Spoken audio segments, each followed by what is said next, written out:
2015 metai. Mūsų filmavimo grupė kartu su istorijos rekonstruktoriais ruošiasi filmuoti Lietuvos partizanų gyvenimo ir kovų vaidybinės scenas. Mūsų filmas apie pagarsėjusį visoje Lietuvoje Kalniškės mūšį, kuriame partizanų būrys susikovė su keleriopai gausesnėmis sovietinės represinės struktūros NKVD pajėgomis. Mums pradedant šį filmą nuo 1945 metų gegužės 16 įvykusio mūšio buvo praėję 70 metų. Atrodė viskas aišku ir paprasta.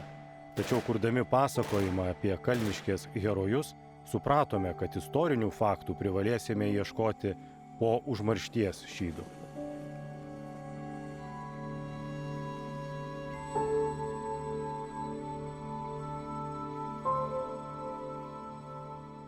Įsitikinome, kad net ir įvykių liudytojų pasakojimai po 70 metų gali būti painūs ir netikslūs.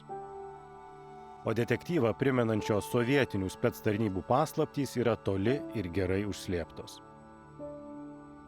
Mūsų filme mes pabandysime nupiešti Kalniškės partizanų portretus ir jie nebūtinai atitiks įprastą įsivaizdavimą. Remdamiesi moksliniais archeologų tyrimais, sužinosime faktus apie mūšio aplinkybės ir jų eigą. Pabandysime panarplioti detektyvinę paslaptį apie tai, kaip sovietiniai okupantai galėjo manipuliuoti patirtų nuostolių skaičiumi.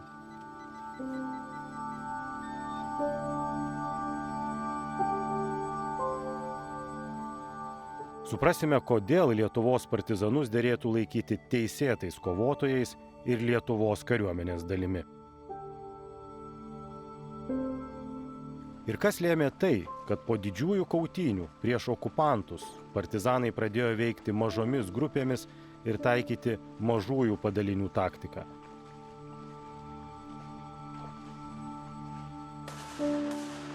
Mes išgirsime mūšio dalyvių ir partizanų ryšininkų pasakojimus.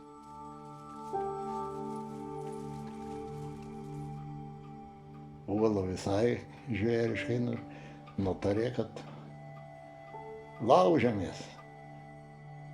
Drauge su kariuomenė atliksime kovinį eksperimentą, kuriuo įsitikinsime, jog partizanai turėjo galimybių padaryti okupantų pajėgoms didžiulę žalą, kurią priešas prisiminė ilgus dešimtmečius.